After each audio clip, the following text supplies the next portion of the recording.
Mesdames, Messieurs, bonjour et surtout merci d'être encore en direct sur Info TV, votre chaîne de télévision qui monte et qui monte encore. 10h, 11h52, les presque 2 heures de temps les plus intenses en télévision au Cameroun et surtout en Afrique au sud du Sahara. Les rubriques n'ont pas changé, elles sont restées donc les mêmes. Tout à l'heure, vous aurez notre ami qui vous livrera la revue de la presse, la quintessence de l'information paru en kiosque au Cameroun, le sucre national. Bernard Dobasson vous livrera également la dénonciation du jour. Ce matin, nous marquons un arrêt majeur pour évoquer un problème d'importance nationale, un problème fondamental dans la vie de chaque être humain. Ce matin, nous parlons de la situation de l'état civil en République du Cameroun. Quel regard posez-vous sur l'état civil, sur nos actes de naissance, nos actes de mariage, nos actes de décès? Avez-vous l'impression que depuis un certain nombre d'années,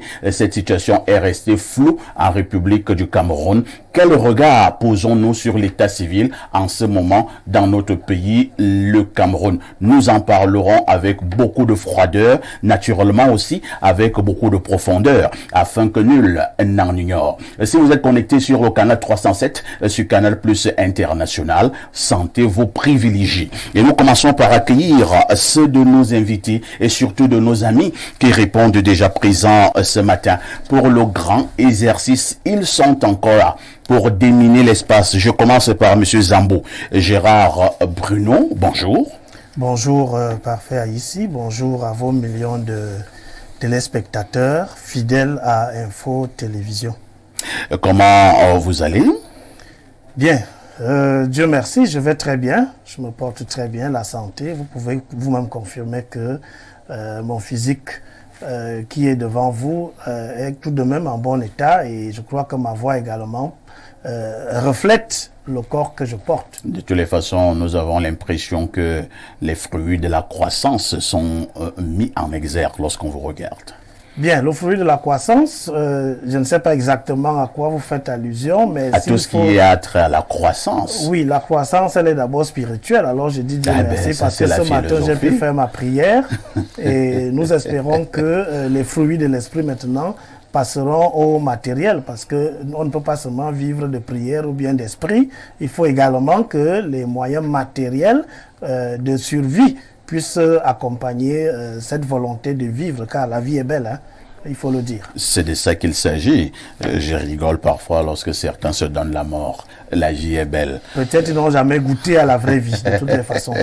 Pour certains qui se posent la question de savoir qui est devant eux ce matin, nous disons que vous êtes le président de l'Association camerounaise des officiers et secrétaires d'état civil, en abrégé ACOSEC.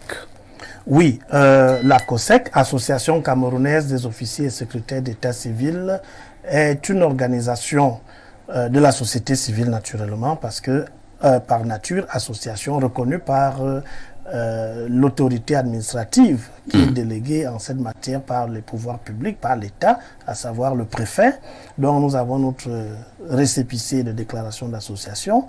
C'est donc une organisation qui se déploie dans les 10 régions du Cameroun, et à la base, je suis moi-même officier d'état civil et maintenant, j'accompagne cette organisation qui reflète tout simplement la volonté pour ces acteurs de l'état civil à la base d'accompagner les pouvoirs publics pour l'amélioration de l'état civil au Cameroun.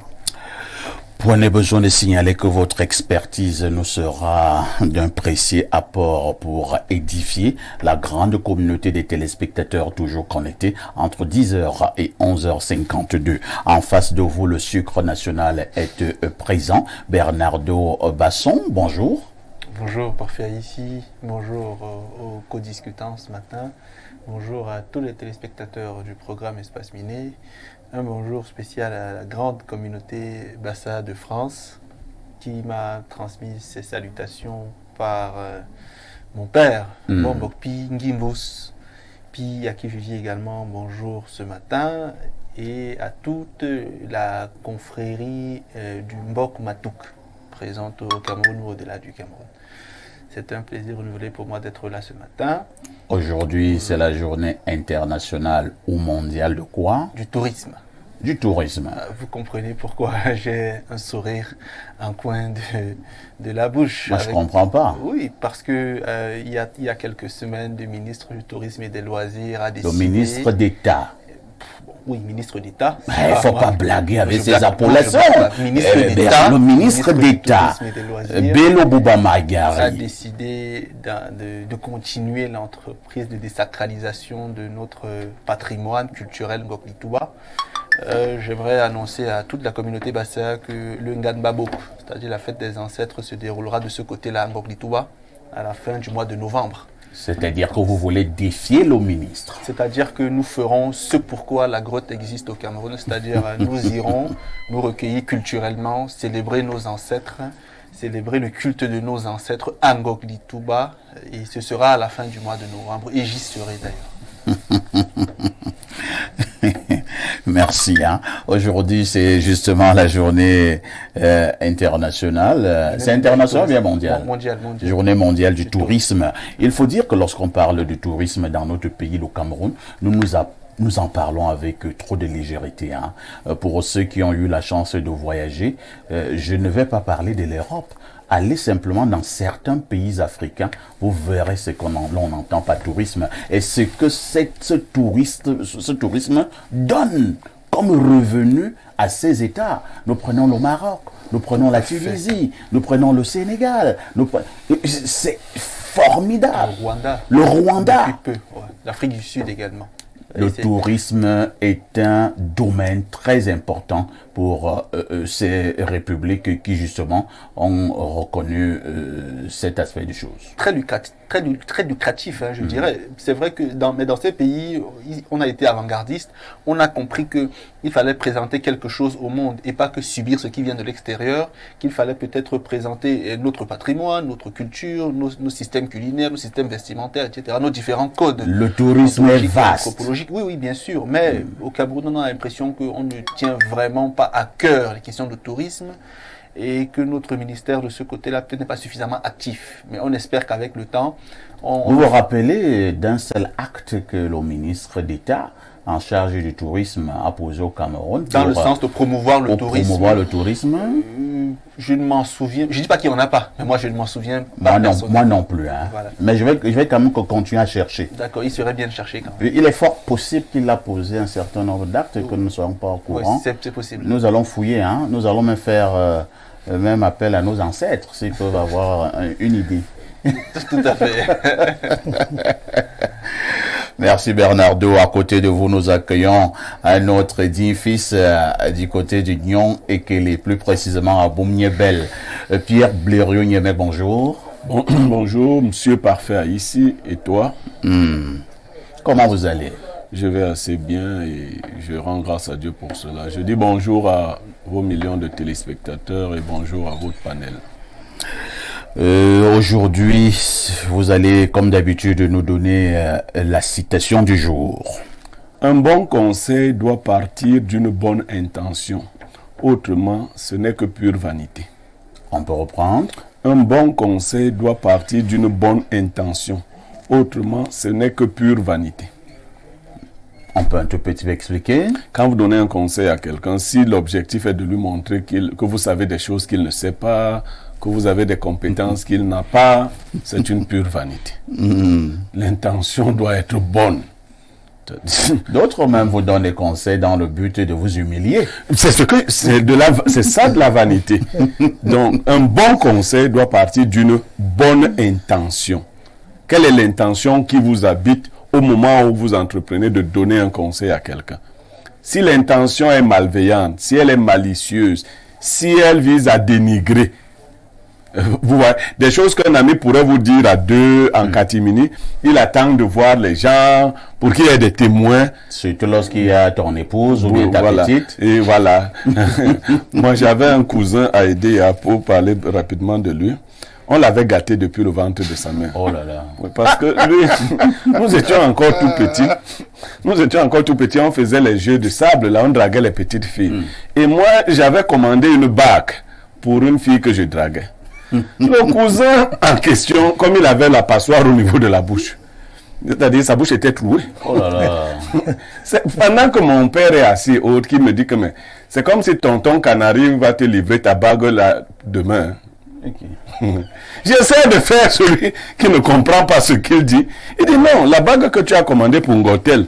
Je dis que, mon frère, on t'a gâté.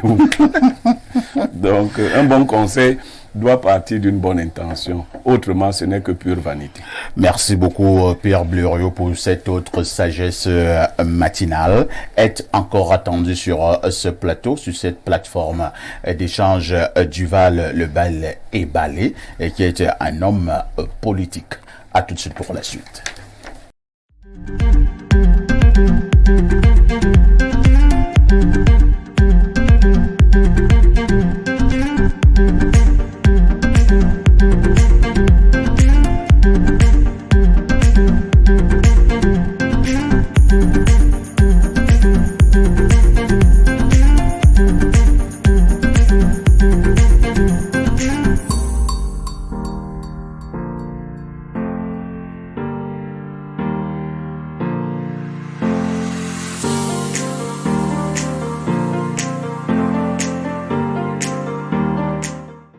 Théophile Vianney-Billa, bonjour. El Perfecto, bonjour. Bonjour à votre riche et impressionnant panel ce matin. Bonjour également à toutes les téléspectatrices et à tous les téléspectateurs que je trouve encore ce jour. Nous sommes le 27 septembre.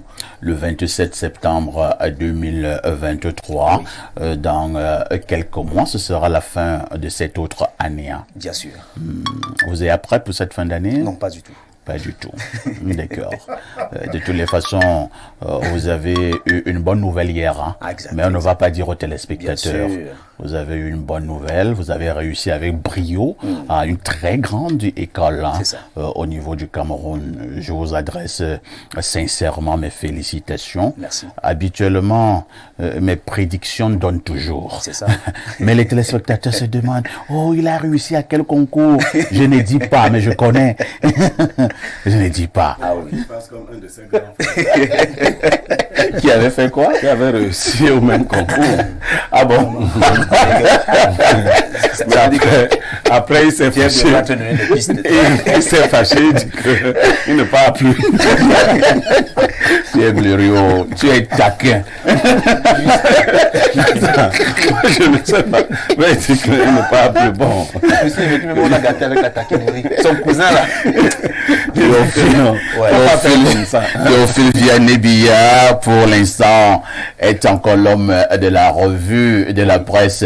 Bientôt, il sera fort possible qu'il ne soit plus l'homme de la revue La Presse pour des raisons que je viens d'évoquer. Mais pour l'instant, on peut encore en bénéficier de cette éloquence informationnelle. TVB, que disent les journaux? El Perfecto, les journaux qui sont disponibles en kiosque ce matin présentent pas mal d'actualités et nous ouvrons donc cette revue de presse avec le tri hebdomadaire La Météo qui s'intéresse donc à cette actualité. Parlons de l'AIEA. On nous fait savoir que Madeleine Tchouenté porte la voix du Cameroun à Vienne. C'est la faveur de la 67e conférence générale de l'Agence internationale de l'énergie atomique, en abrégé AIEA, qui se tient du 25 au 30 septembre dans la capitale autrichienne. Pendant son allocution, qui lui a valu une salve d'applaudissements ce 26 septembre, le ministre de la Recherche scientifique et de l'innovation s'est réjoui de l'excellente coopération entre le pays de Paul Biya et l'AIEA dans les domaines de la santé, alimentation,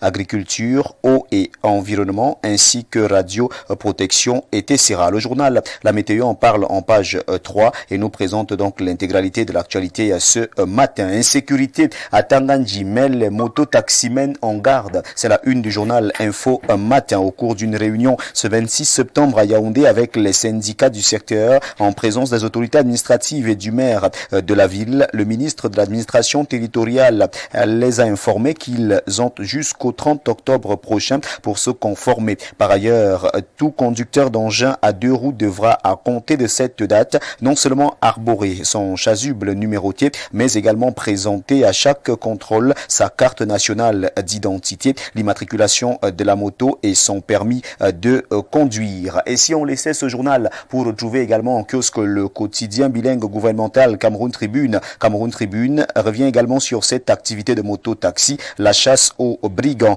Plus de 700 agressions, 300 viols, 110 détournements d'itinéraire et 900 accidents graves signalés entre août et septembre 2023, d'après le ministre de l'administration territoriale. Voilà donc les statistiques qui sont présentées au journal Cameroun Tribune. Hier à Yaoundé, au cours d'une réunion avec les leaders syndicaux et responsables d'associations de ce secteur infiltrés par de nombreux hors-la-loi, Paula Tangandji a instruit l'identification obligatoire des chauffeurs et des véhicules et a annoncé une traque sans merci des criminels à moto. C'est ce que nous dit le journal Cameroun Tribune, qui est donc disponible en kiosque.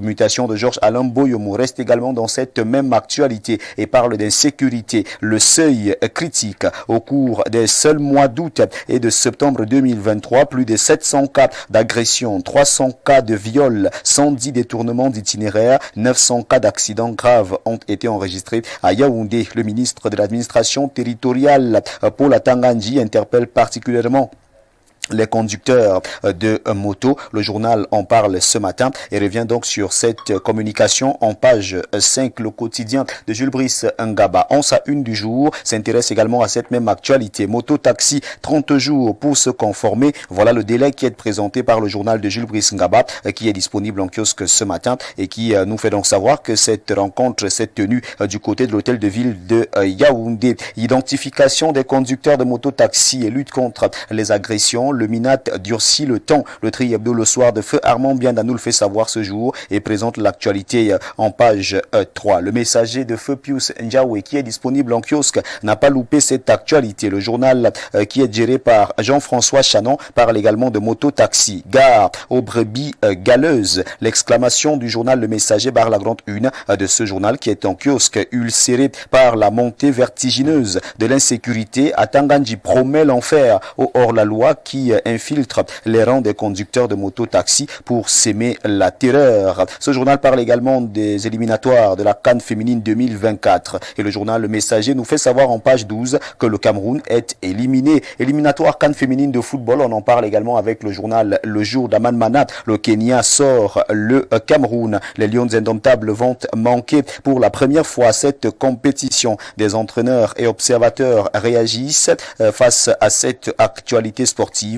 De la page 9 à la page 11, les réactions de ces entraîneurs et observateurs sont à lire au journal Le Jour. Le journal Émergence parle également de cette sortie des Lions indomptables. Désillusion, les Lions ne participeront pas à la CAN. C'est ce que nous dit le journal Émergence en page 11. OTS, les enseignants maintiennent leur grève. L'actualité nous est présentée ce matin en page 2 du journal Émergence. Et si on retrouvait Capital Info qui parle également du mouvement OTS et qui présente la solution Etundingwa qui est à explorer par le ministère des enseignements secondaires. Depuis la rentrée effective des classes le 4 septembre dernier, plusieurs élèves régulièrement inscrits dans les lycées et collèges broient du noir face au mouvement Crème Morte. Entre-temps, tout à côté, chez le professeur Laurent-Serge Etundingwa, c'est le calme et la paix totale. Son secret à découvrir dans cette édition du journal Capital Info qui est en kiosque et qui présente donc la solution Etundingwa qui est explorée par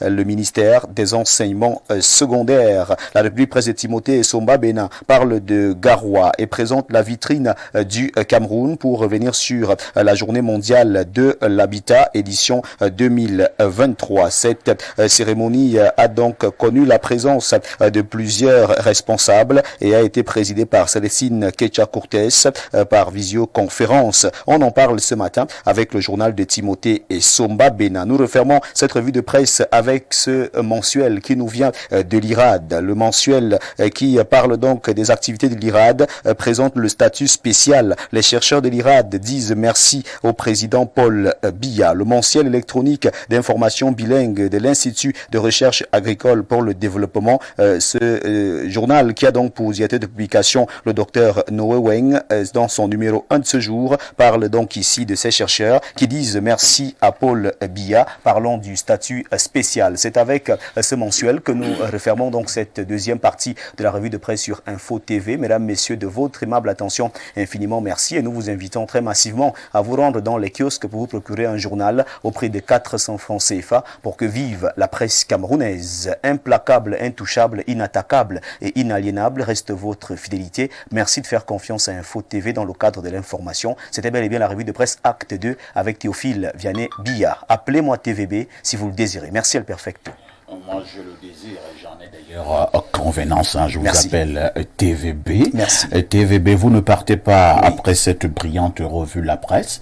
Le fait saillant de l'actualité qui attirera notre attention ce soir aux 19h et aux 20h, vous nous le donnez? Oui, aux 19h et aux 20h sur Info TV, on va s'intéresser à cette journée, la journée qui met donc tous les feux de projecteurs sur le tourisme au Cameroun. On va donc percer l'abcès concernant le tourisme au Cameroun. Aux 19h et aux 20h, on va toucher du doigt ce secteur d'activité de fond en comble. Les téléspectateurs sont appelés à regarder ces deux éditions des journaux pour voir comment se porte le secteur du tourisme au Cameroun. Et tout à côté, on va s'intéresser à ce produit qui est commercialisé au vu et au su de tous sur la voie publique par des jeunes. On parle du soukoudaï. C'est un liquide qui est vendu dans des bouteilles et ce liquide est consommé par des jeunes. C'est un liquide qui est assez fort.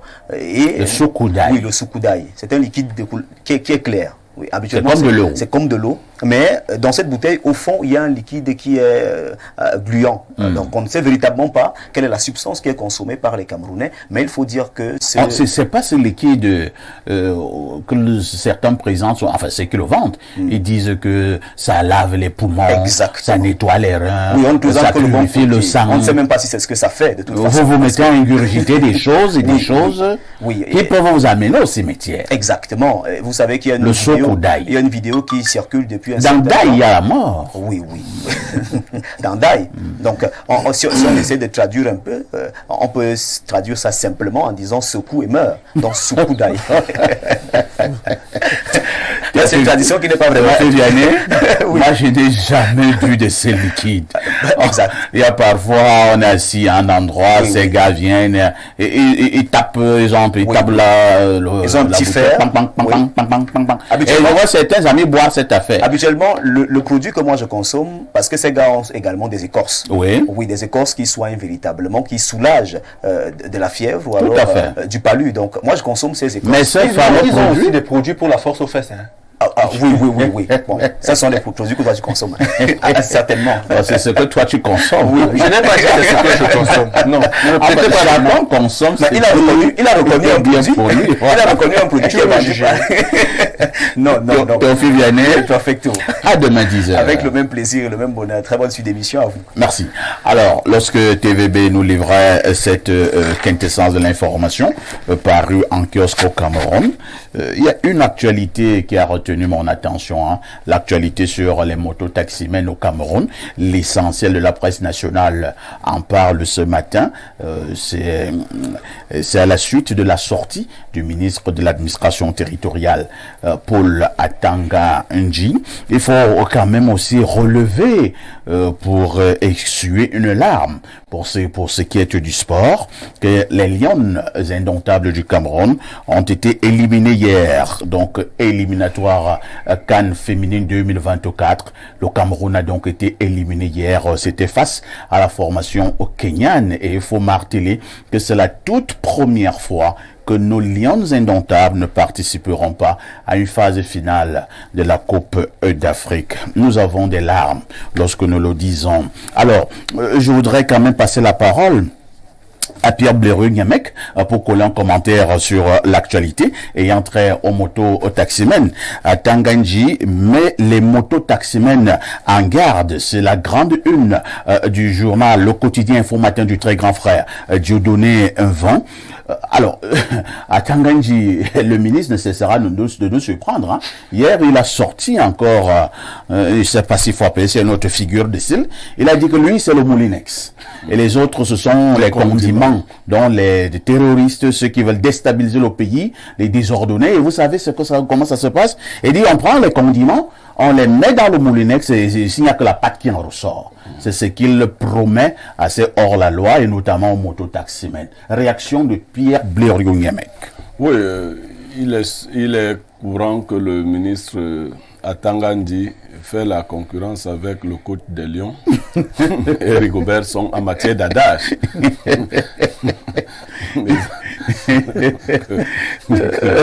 Lui, il est le moulinex. Et puis, en fait, le maintien de l'ordre, c'est le moulinex. Et puis, les autres sont la tomate, les arachides, les autres condiments verts.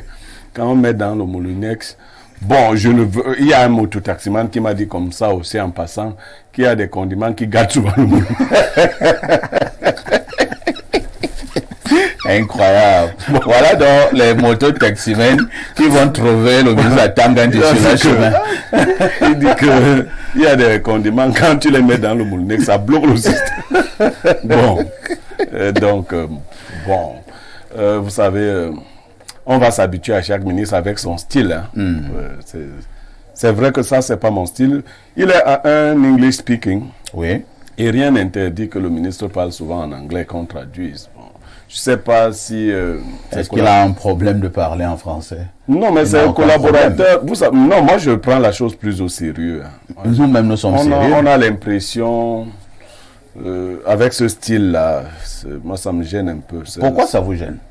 Et je pense que c'est un style qui fait justement en sorte qu'on puisse bien comprendre cette autorité. Il a dit une fois que celui qui vend les œufs ne cherche pas la bagarre. Mais il y a des gens qui posent les œufs et tapent les autres. Mais je te dis, au cours de la bagarre, on va casser tes œufs. Ah, c'est pas sûr. Et puis il y a des gens qui peuvent même accepter qu'on casse certains œufs. Il a également dit qu'il va envoyer des serpents affamés chercher justement également d'autres hors la loi. Il y a des gens qui mangent les serpents. N'avez-vous pas l'impression, Pierre Blériot, que c'est même un style communicationnel? Par là, le message passe plus vite. Non, moi, personnellement, je trouve ce style qui use de beaucoup d'intimidation et autres. Il n'est pas à mon goût de toutes les façons. De toutes les façons, Pierre Blériot, vous dites que c'est un style qui use de beaucoup d'intimidation. Lorsque vous étudiez la société camerounaise, n'avez-vous pas peur que en l'état actuel des choses, il faut quand même le bâton? Oui, non. Il faut le bâton. Qui vous a plongé dans cet état? Non, là, c'est un autre débat. Non, les débats sont liés. Si vous rendez vos enfants voyous, maintenant, votre style...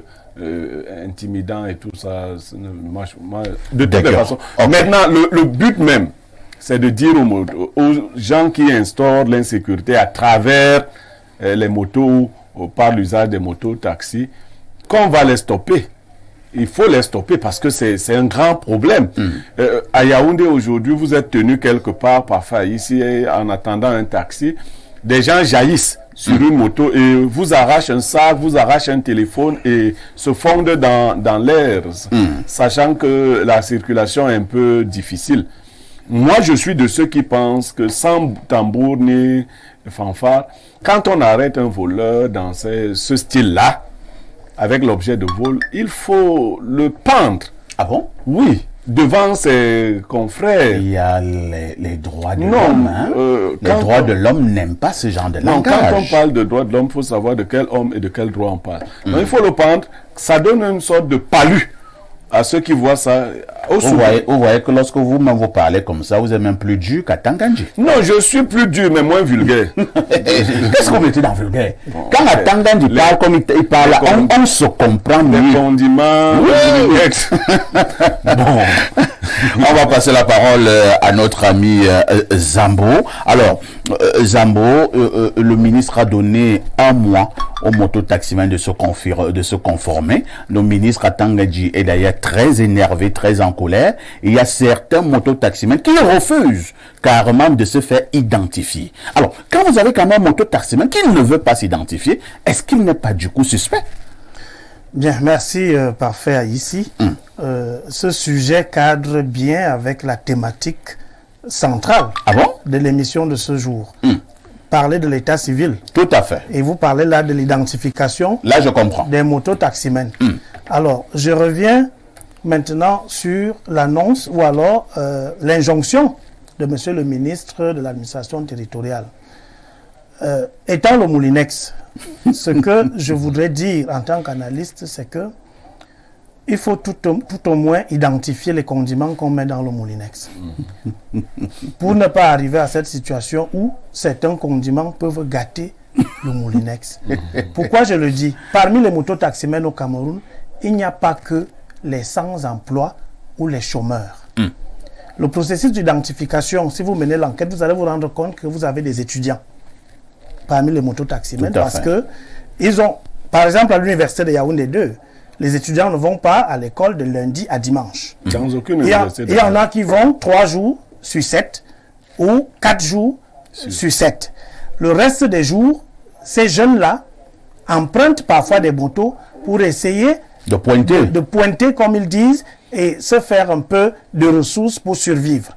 Alors, vous avez donc des étudiants, vous avez des enseignants même, parce que certains sont taximens, c'est-à-dire ils ont eu la possibilité d'avoir un véhicule, mais d'autres sont plutôt moto-taximens.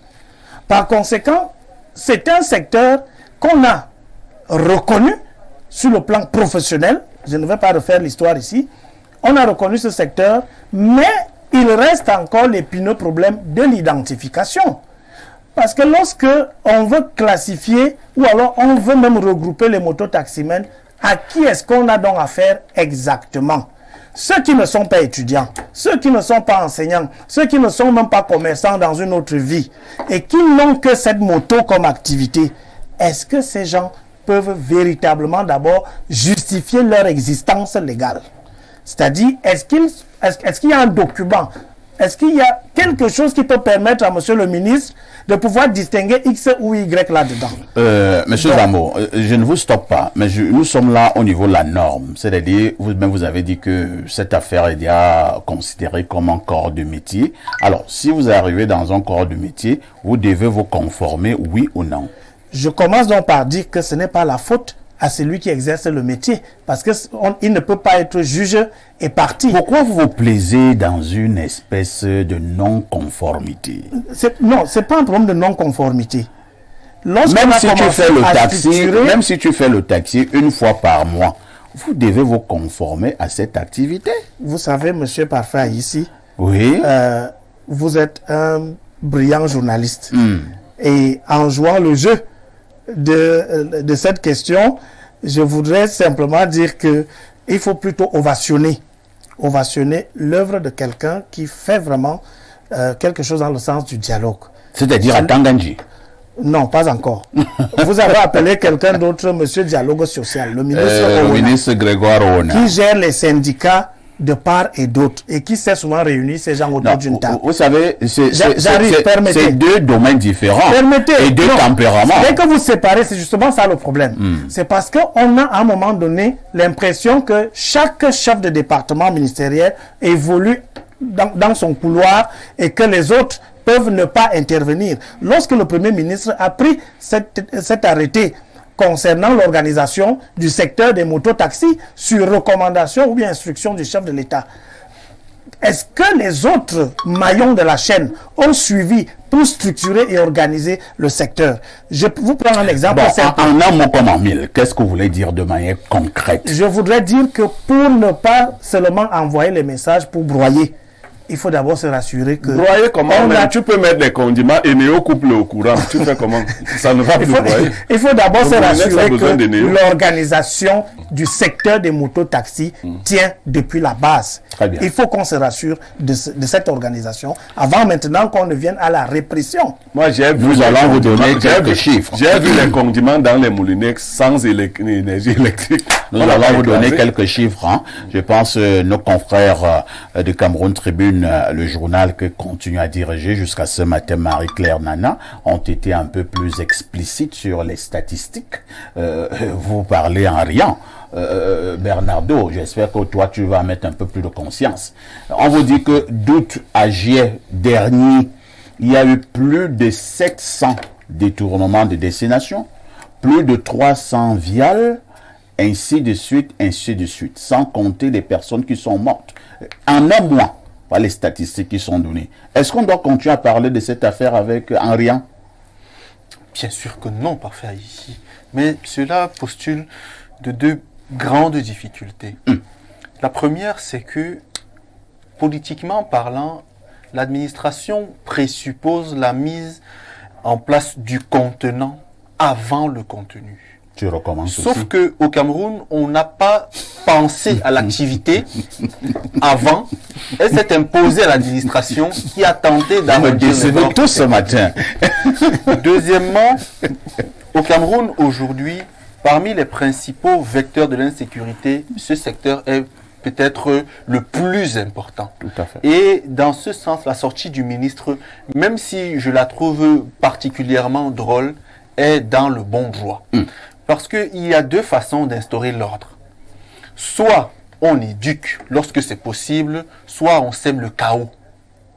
Donc, M. Yemekla, je le rejoins dans ce qu'il a dit. Ça veut dire, si on se rend compte que les syndicats se regroupent et n'arrivent pas à éduquer ces citoyens, les mouvements se mettent en collectif et n'arrivent pas à les structurer, il faudrait des mesures extrêmement fortes. Si on attrape un mototaximan qui a peut-être détourné la destination d'un client ou qui a violé une jeune fille ou qui a participé au crime d'une jeune fille, le pendre serait trop facile. Là, les droits de l'homme vont nous excuser. C'est vrai que je suis juriste. Mais on lui administre des mesures tellement violentes que ça va créer la psychose en ceux qui auront vu cela. Donc, pour moi, le ministre Atangandji est clairement dans son rôle. Peut-être le style et le langage ne m'arrangent pas parce que pour moi, un ministre, c'est une institution. Un ministre, c'est une incarnation, quelque chose de républicain et de fort. Il faudrait avoir un discours et une posture qui me semble un peu plus structurée, plus organisée. Ce qui est important, c'est pas les formes là. Non. Ce qui est important, c'est le résultat. Que les mototaxiens se conforment, n'est-ce pas? En droit, la forme tient le fond. Donc, ça dépend du Le ministre Atangandji a dit ceci, on reprend, hein. Je Dans peux un lire, mois, hein. voilà, Je tu peux peux lire. lire, voilà, parce que vous l'avez Le ignoré. maintien de l'ordre, c'est le moulinex. Et les Non, je ne parle malfaiteurs, pas de ça. les agresseurs. Je parle de ce que, dans un mois, Oui. si on retrouve encore mototaximan qui n'a pas, sa carte nationale d'identité, Identité. et Dieu seul sait combien de mototaximan n'ont pas leur carte nationale d'identité. Il y en a beaucoup. C'est dangereux. C'est problématique. C'est problématique. Tout à fait. Si on retrouve un mototaxien qui n'a pas son permis de conduire, c'est dangereux. Inacceptable. Si on retrouve un mototaxien qui n'a pas son gilet, c'est dangereux. Un mototaxien qui n'a pas son casque, c'est dangereux, entre autres mesures. Maintenant, Atangandji n'a pas parlé comme un professeur d'université. Atangandji n'a sur- parlé. Là n'est pas important. Sur d'autres formes, je ne sais pas. Mais le défaut de carte d'identité est pénalement réprimé au Cameroun. Il faut bien le savoir. Si on fait un sondage sur 100 mototaximens, combien ont des CNI? Tous sont donc pénalement répréhensibles. Et vous voulez Après, qu'Atangandji ne fasse pas une sortie? non, bien sûr que je suis pour sa sortie. Je vous dis bien Et que il dit c'est un bien que secteur lui, c'est le dangereux. Moulinex. Hein. Bon, Il va les écraser. mais surtout, il faudrait penser à se questionner sur la raison de savoir pourquoi est-ce qu'il y a autant de jeunes dans ce secteur aujourd'hui. Quelles sont les raisons pour Là, c'est un autre débat. que vous voulez éviter malheureusement. Oui, alors, que M. Zamovo reprend la parole en quelques secondes, hein, et nous sortirons de cette actualité. Juste pour essayer de compléter ce que vient de dire mon copanéliste, lui qui est juriste, il parle bien de la pénalité, du défaut d'avoir une carte nationale d'identité. Tout à fait. Bien, je pose donc la question, on va peut-être arriver là tout à l'heure, mais comment on fait pour avoir une carte d'identité?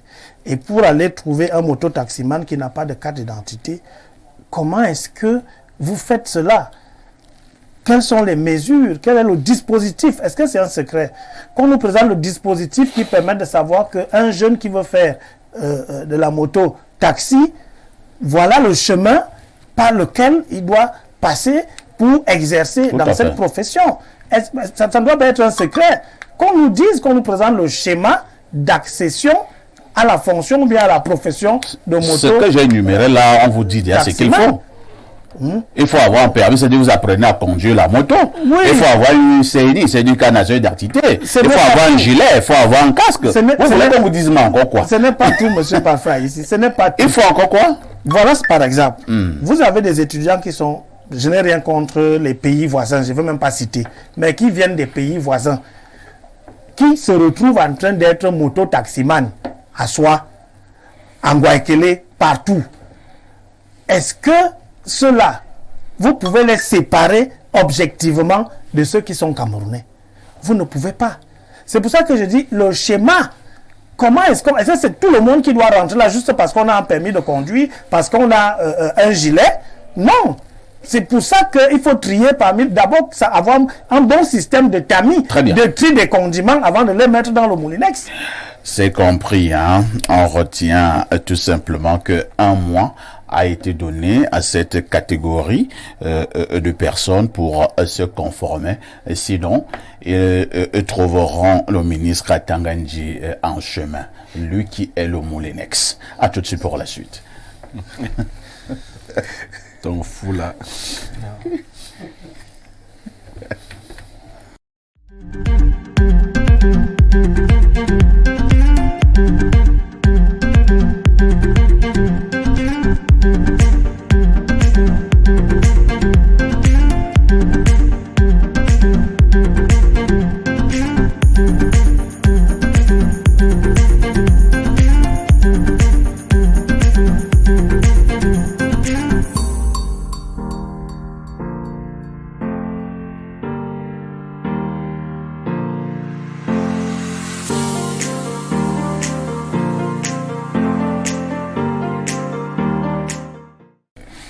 Bernardo Basson, la dénonciation de ce matin. Parfait, ici aujourd'hui, on dénonce un comportement inapproprié des boulangers pâtissiers.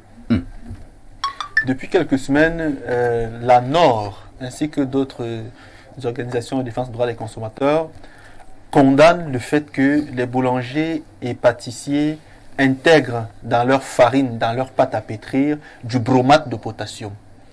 Le bromate de potassium est un produit chimique hautement cancérigène que les boulangers intègrent dans leur pâte pour facilement la faire lever et nous produire du pain.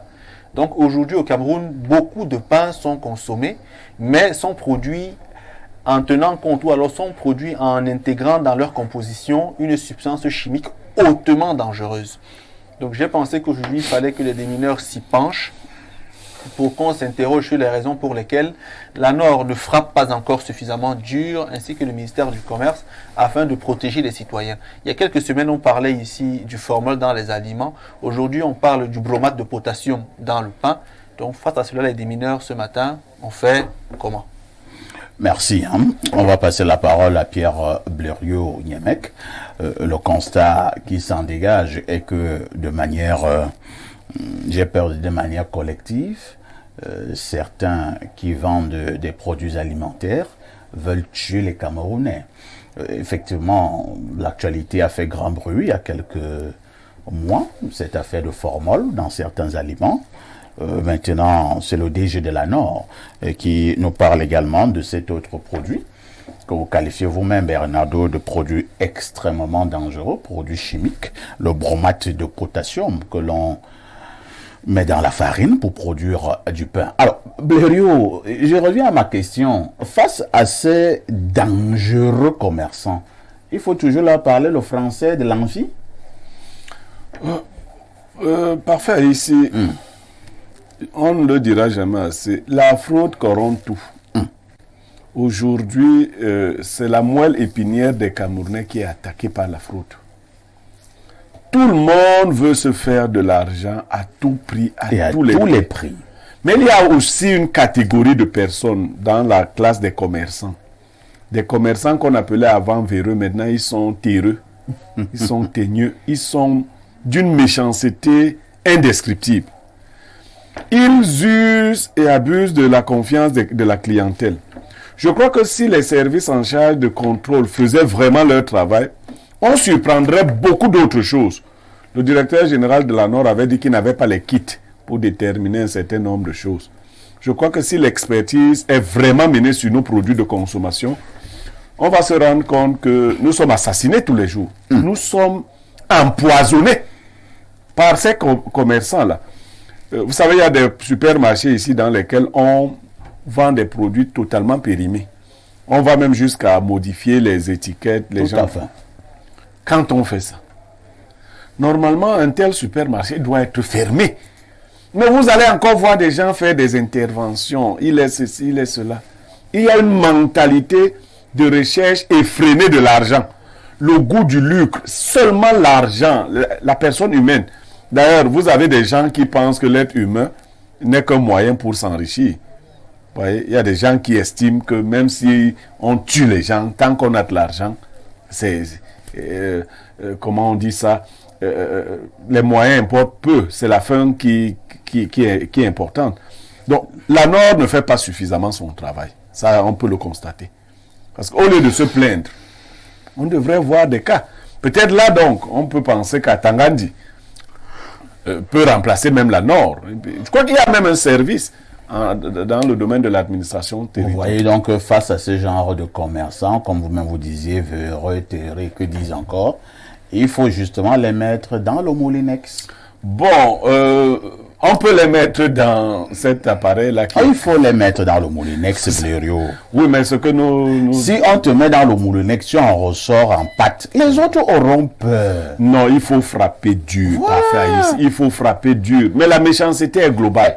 Blériot, est-ce que vous avez vu ce pays? C'est-à-dire, moi, je suis dépassé, Blériot. C'est-à-dire, on vous dit que le pain que vous consommez là, on injecte un produit hautement dangereux, qui est cancérigène, machin.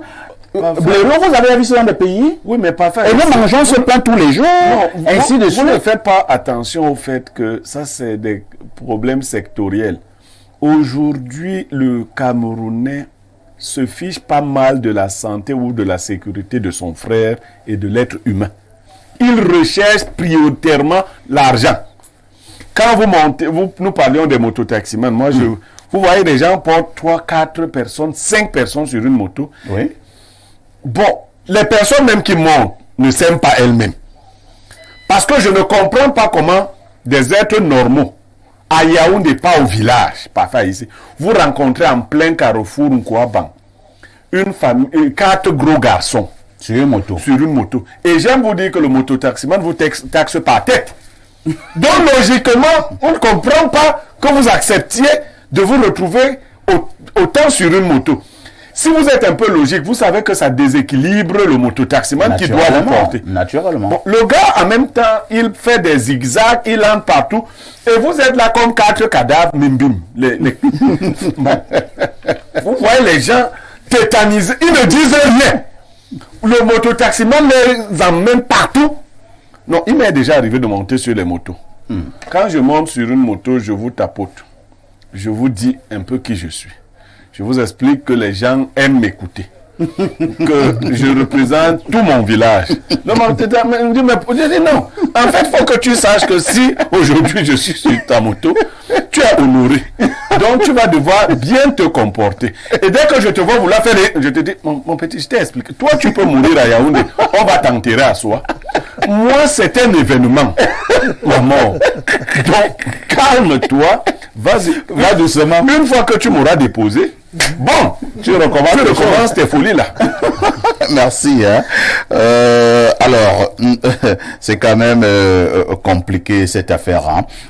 Monsieur Zambo, le bromate de potassium inoculé dans la farine, les spécialistes sont clairs et unanimes. Cela tue. La Nord vient donc de faire une sortie pour attirer l'attention de nos boulangers et arrêter cet exercice. Bien, parfait. Ici, ce qu'il faut d'abord comprendre, ou alors le message qu'il faut passer à chaque Camerounais, où qu'il soit, c'est que la santé est d'abord une affaire personnelle. La santé est d'abord une affaire de discipline personnelle. On ne va pas dire que nous allons arrêter d'aller à la boulangerie chercher du pain. Mais ce qu'il faut dire à ceux qui nous offrent ces maladies-là, à travers les aliments que nous consommons, c'est que à un moment donné, il faut savoir s'arrêter. Parce que si on ne s'arrête pas, ça dit, on passe de l'autre côté, on n'a plus de conscience. L'État a le droit de nous rappeler que nous avons une obligation envers nos concitoyens. Tout à fait. C'est dans cette logique que s'inscrit la Nord. Est-ce que c'est tôt, est-ce que c'est tard? Mieux vaut tard que jamais. Alors, les aliments, par exemple, du pain à la boulangerie, on concocte maintenant les farines avec ce bromate de potassium en tant que produit chimique, ce pain que nous consommons devient un poison simplement parce que le boulanger veut utiliser une petite quantité de farine pour avoir un maximum. Il veut tricher. Il va avoir un maximum de miches de pain. Tout à fait. Est-ce que c'est normal? Non, ce n'est pas normal. Qu'on vienne à fermer même toutes les boulangeries, ça ne me gênerait pas. On va manger le bâton de manioc. Bien sûr, je suis de ceux qui pensent que on peut encore réchauffer notre repas de la veille pour prendre notre petit déjeuner comme lorsque nous étions petits. Lorsque nous étions enfants. Moi, je ne bois presque jamais du café. J'ai donné une interdiction. Le matin, moi, je mange la veille. J'ai donné une interdiction chez moi. Je ne veux plus jamais voir le cube. Je ne veux pas donner le nom de ça, voilà notre poison. Sur la table. Un poison très dangereux. Je ne veux même pas voir l'emballage traîner dans la poubelle pour que je commence à imaginer si c'est passé par une marmite. Tout à fait. Non. Pourquoi? Parce que, comme j'ai dit, c'est une affaire de discipline personnelle. Mais il faut aussi que les Camerounais dénoncent. Parce qu'il y a des boulangeries qui naissent derrière nos maisons dans les quartiers. Vous voyez quelqu'un a des sacs de pain attachés autour d'une moto. Vous ne savez même pas de quelle boulangerie sortent ces pains. Vous les trouvez. Pas plus tard que hier matin, je passais par un marché non loin de. Il y a des boulangeries, lorsqu'il faut, je n'ai pas l'expression appropriée, mélanger la farine. Il faut pétrir la farine. Avec les pieds. On le fait avec des pieds. Avec des pieds. Avec des pieds. Je vous dis. Les pieds ont même des chics. Et c'est avec ça, ils font pétrir dans la farine avec les pieds là. Voilà. Et nous mangeons ce pain. La Nord qui vient seulement de commencer, je dis bien vient seulement de commencer, que la Nord sache qu'elle a du pain sur la planche. Mais du pain avec du bromate de potassium. C'est ça le problème. Parce que, je suis tombé, M. Zambo. J'ai dit le phénomène des clandestins dans le secteur de l'industrie de la pâtisserie. C'est très dangereux. Il y a des boulangeries, il y a des seaux, des cuvettes de pain, des beignets, de paniers qu'on vous présente en bordure de route. Mais vous ne savez pas là où on les fait. Là où on les fait. Mais vous ne comprenez même pas. Quelqu'un vend les beignets de 7h à 18h. Et à 17h, il dit beignets chaud. Voilà. tu te demandes, les beignets là, qu'est-ce qui les réchauffe? Le matin, c'est l'huile. À midi, c'est le soleil. Vivement que monsieur le directeur général de la Nord mette sur le terrain ses gendarmes à lui pour essayer de ramener la santé des Camerounais dans de bonnes mains. Merci. La NOR, qui est donc l'Agence nationale de la norme et de la qualité, est donc certainement dans son rôle, Bernardo. Est-ce que ces gens-là nous comprennent même? Est-ce qu'ils nous écoutent? Tous les jours, Bernardo, nous claironnons ici pour dire arrêtez de tuer les Camerounais. Ces aliments, les pastèques, on met le formol. Le plantain, on injecte le formol. Les papayes, la viande, du poisson et que sais-je encore. Maintenant, comme si cela ne suffisait pas. Le DG de la Nord nous dit également que même du pain, on injecte le bromate de potassium. On peut comprendre pourquoi, Bernardo, nous ne vieillissons plus. Nous avons des AVC. Des gens parlent en marche, ils parlent seuls. Oui, en fait. Alors, j'aimerais déjà féliciter le copainiste parce que lui croit encore en la Nord. Non, vraiment, félicitations pour cela. Je vous soutiens de croire encore en la Nord. Il y en a qui n'y croient plus depuis longtemps. Le bromate de potassium a été interdit pour la dernière fois en Europe en 1990. Le pays qui a résisté était le Danemark, qui l'a interdit en 1992. Aux États-Unis, c'est depuis 1978 qu'on a interdit le bromate de potassium dans la fabrication des produits... de la pâtisserie. Oui, des produits pâtissiers. Et au Cameroun, en 2023, on en parle encore. C'est ce qu'on appelle le sous-développement.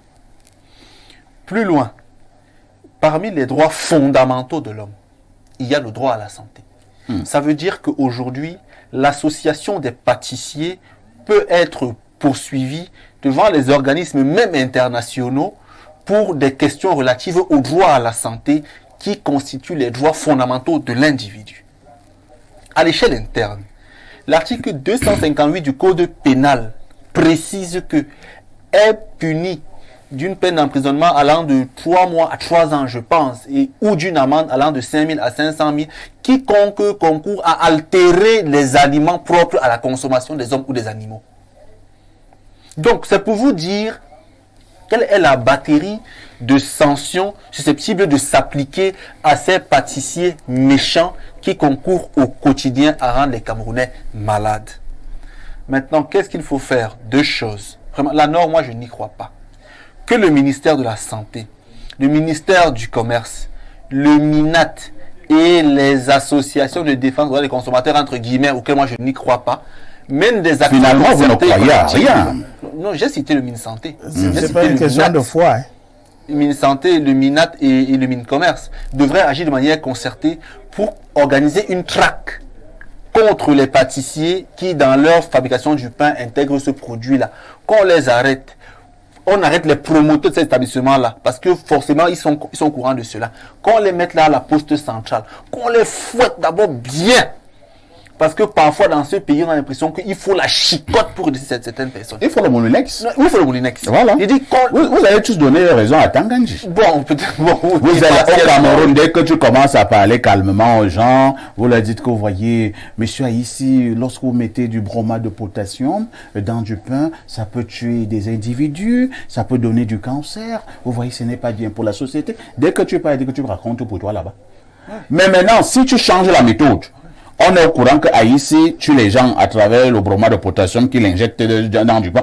On le prend, on le tabasse à la cour, et on le fout en prison. Les autres vont prendre peur. Ils vont prendre peur. C'est ce qu'il faut. Parce que, comme j'ai dit, on instaure l'ordre de 2 façons. Soit en éduquant, soit en instaurant le chaos. Et comme ces gens-là agissent pour nous tuer, on doit leur faire peur de la plus profonde des manières. Donc vraiment que nos ministres en charge des questions de la santé, du commerce et de l'AT se mettent en mouvement, déchaînent leurs serpents affamés. Tout à fait. Et mettent vraiment supplient Eneo de laisser le courant pour qu'ils branchent leur Moulinex. Ils ont des groupes électrogènes. Ok, achètent même des transformateurs s'il le faut.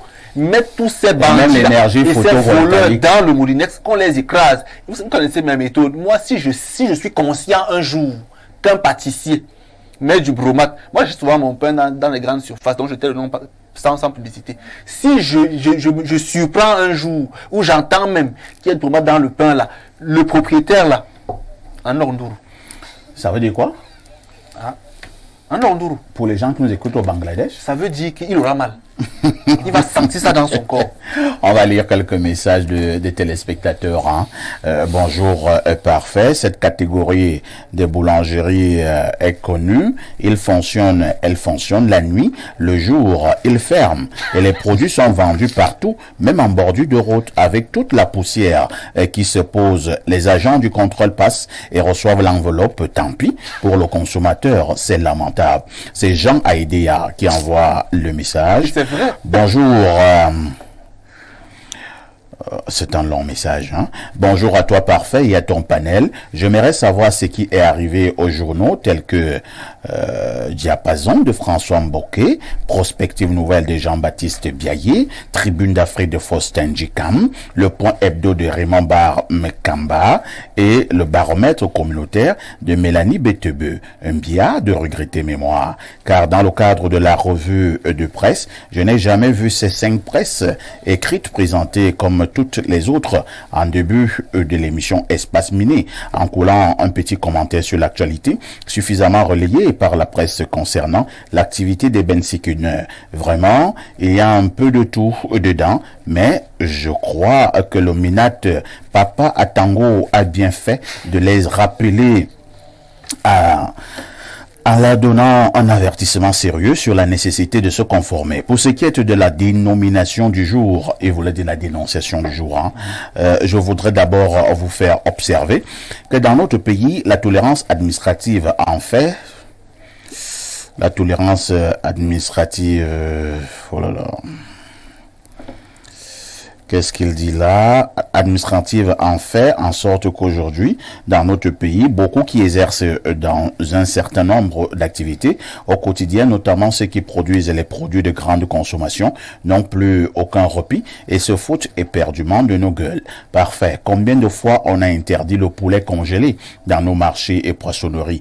N'est-ce pas? Ça vient toujours de la Guinée équatoriale et ça entre chez Chez nous, par des sécus bien huilés à la tête desquels tu trouves des douaniers et des policiers en service dans les postes frontaliers, les houssiers en sachet. N'est-ce pas? On voit toujours ça dans la rue. Des exemples comme ça, il y en a plein. Vraiment, je crois qu'à un moment, l'État doit commencer à sévir de façon très violente, et quitte à ce que les gens commencent à avoir un peu la crainte de Dieu, même lorsqu'ils cherchent de l'argent pour faire fortune. C'est Patrice depuis Douala à quoi? Patrice, évitez d'écrire des Bibles. Hein. Vous voyez que vous venez nous prendre le temps de 5 messages. Dites l'essentiel, soyez précis et concis. Maintenant, pour les journaux que vous avez cités plus haut, moi, je n'ai aucune explication à vous donner. Nous faisons la revue la presse de presque tous les journaux sérieux ici. Bonjour Perfecto, j'aimerais savoir si c'est possible de reconnaître un pain fabriqué à partir de ce bromate de potassium, ou bien c'est le pain là qui est souvent vide à l'intérieur. Si oui, c'est grave. Bon, j'ai suivi un spécialiste parler, il disait, si vous voyez un pain beaucoup plus bombé, un pain également qui sont comme un peu trop croustillant, voilà quelques indices qui montrent que le pain aurait subi l'assaut du bromate de potassium. Autre préoccupation, bonjour le plateau, je voudrais rappeler à ceux qui ont un problème avec la manipulation de la langue de Molière par le ministre qu'il existe bel et bien les molunex traditionnels utilisés par nos arrière-grand-mères qui écrasent mieux les aliments, qui ne tombent jamais en panne.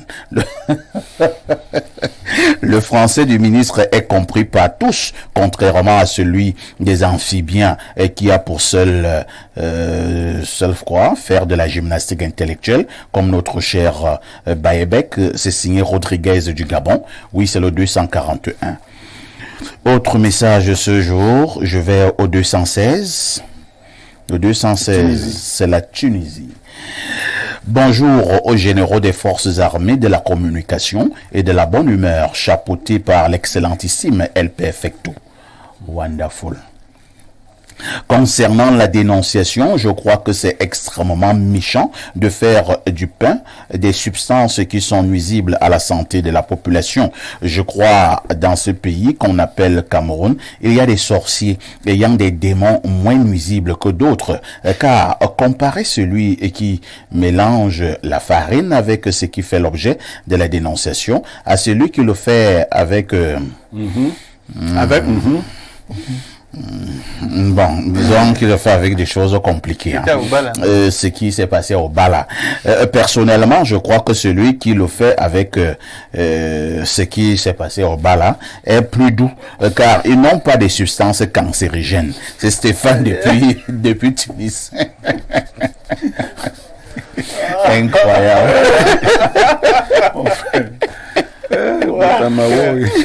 Autre message ce matin. Oui, parfait. Je voulais manger mon pain sardine à l'instant. Maintenant que j'ai écouté la dénonciation, je fais comment? Seigneur, envoie-nous le vrai Cameroun. Bonjour à vous. La fidèle des fidèles d'Espace Miné, c'est Lopez Fankam depuis Douala. Ah, nous sommes désolés, Lopez. Fankam, mange ton pain. Tu ne vas pas mourir en un jour. Parfait, bonjour à vous et au panel. Nous vivons le malheur d'avoir accepté le parti ojoulatiste. C'est comme ça dans les 14 États de la zone franc. Le néocolonialisme, népotisme, suppression des libertés et corruption, c'est ça l'affaire de fond. C'est pour cela que ce parti-là devra être mis à table pour voir ce qu'il a fait de notre pays en termes de malgouvernance vis-à-vis des citoyens qui n'ont voulu qu'une chose, le bien-être dans leur pays. C'est Richard qui envoie le message. Alors, essayons un peu de voir les messages qui nous viennent à l'étranger, hein, pour savoir si cette affaire se passe également là-bas. Je tombe sur le 240. C'est la Guinée. C'est la Guinée équatoriale. Bonjour les démineurs, les plus sapés de l'espace, très beau vous êtes ce matin. Pour la dénonciation, ce désordre est favorisé par le laisser-aller de l'État. Ici, en Guinée équatoriale, le vice-président de la République veille au grand. Il y a de cela plus d'un an que le vice-président himself a fait fermer un supermarché qui est resté fermé jusqu'à présent parce que ce supermarché avait un réseau pour changer la date de péremption jusqu'aux entreprises des d'État actuellement. L'audit est mené et plusieurs ex-responsables sont déjà en prison. Donc, le véritable problème, c'est notre gouvernement. C'est Jules Hervé Fomont qui nous envoie ce message. On cherche d'autres messages pour voir comment ça se passe du côté de l'étranger. Est-ce qu'il mange également du pain avec le bromate de potassium? Alors, quel est ce message? Alors, bon, je prends donc comme celui-ci qui ne vient pas de l'étranger. Bonjour, perfecto, félicitations à Théophile Vianney-Billa. Quelques indiscrétions dans les propos de Niémec me font dire que c'est l'école de management public. C'est Joey de Bafia. Joey, vous êtes à côté de la plaque. Il veut rentrer dans le secret de Dieu. Peut-être Dieu veut prêter le faux pour avoir le vrai. Bonjour, monsieur Aïssi. Il faut prendre au sérieux les menaces d'Atanganji. Il a écrasé tout un général. Combien de fois les mototaximens? No comment. Bonjour. Alors, quelqu'un nous dit ici. Bonjour. On laisse ça vraiment. Vous avez même quel problème avec le ministre? Nous tombons sur le plus 39. C'est quel pays là? L'Italie. C'est l'Italie. Bonjour parfait, il y a ton riche panel. Il y a des boulangers qui pétrissent la pâte avec les pieds nus et en transpirant. Et avec des bâtons de cigarette. Ça, j'ai vu. Mais il ou elle voulait que ce soit avec des pieds chaussés. Là, ici, j'ai vu à Douala un monsieur pétrir la pâte pour faire les beignets qu'on appelait les loufombo à l'époque. J'étais encore lycéen. Non, je sais que j'ai des problèmes. Il pétrissait la pâte et il avait la cigarette. Donc, il tape un peu comme ça sur la farine, il pétrit avec ses pieds. Bonjour Info TV, s'il te plaît, je viens pour une dénonciation. On veut nous casser à Douala 5e, au lieu du Sable, nouvelle route Bonabo, soi-disant que c'est pour ouvrir la servitude. Alors, je ne vais pas continuer à lire ton message. Pour ce genre de dénonciation, il faut nous appeler en off. Parce que pour l'instant, nous n'avons pas tous les éléments pour pouvoir mettre cela à la place publique. Nous pouvons tomber sur le coup de la manipulation. Et voilà même pourquoi je ne lis même plus les autres messages. Et on marque une touche pause.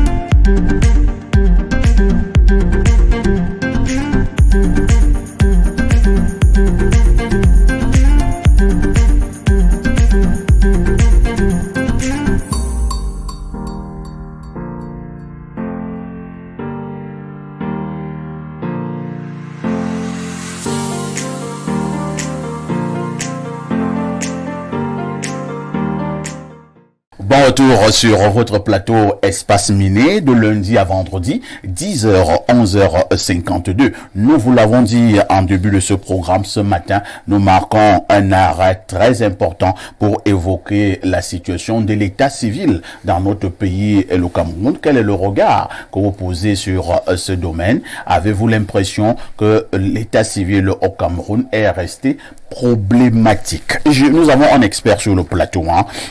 Vous allez d'abord dire au commun des mortels ce que l'on entend par état civil. Bien, parfait. Ici, ce que nous pourrons dire sur la définition de ce que c'est que l'état civil, de façon simple, pour éviter tout à fait le langage des amphis, comme vous avez dit tout à l'heure, nous dirons que l'état civil est un système qui permet à l'État de façon continue d'enregistrer les événements qui concernent sa population. Et lorsqu'on parle des événements, en langage technique un peu maintenant, on va dire les faits d'état civil. C'est-à-dire qu'au sein d'une population, il y a des événements, il y a des faits que l'on peut vivre, à savoir les naissances, à savoir les mariages, à savoir les décès. Il y a les demandes de naturalisation, c'est-à-dire ceux qui viennent de l'étranger et qui viennent demander la nationalité camerounaise, eux aussi rentrent dans les faits d'état civil. vous avez ce qu'on va appeler les faits connexes aux trois premiers que j'ai cités, parce que à côté de la naissance, vous avez des actes tels que la reconnaissance, vous avez l'adoption, à côté du mariage, vous avez le divorce. Ce sont également les faits d'état civil. Vous avez donc les décès naturellement qu'il faut également considérer. Donc, c'est tout cet ensemble d'actions que mène l'État vis-à-vis ou bien face à la population que l'on considère comme le système d'état civil. Très bien. Merci pour cette précision d'entrée de jeu. Je vous suggère de garder le microphone pour continuer à planter ces décors. La question peut paraître banale, mais je voudrais que nous puissions être au même niveau de compréhension. Que représente, ou alors quelle est l'importance d'un acte de naissance, d'un acte de mariage et d'un acte de décès? Bien, merci une fois de plus. Comme vous avez si bien posé la question, je vais aller de façon pratique. Vous avez commencé par l'acte de naissance. Parfait, ici, l'acte de naissance est ce document juridique qui reconnaît la filiation, qui retranscrit ou alors qui porte des éléments renseignant sur la filiation d'un individu. Son importance, de façon simple, j'ai quand même pris soin avec moi de prévoir les balles. Alors, sans acte de naissance, ou alors grâce à mon acte de naissance, j'ai pu aller à l'école. Tout à fait.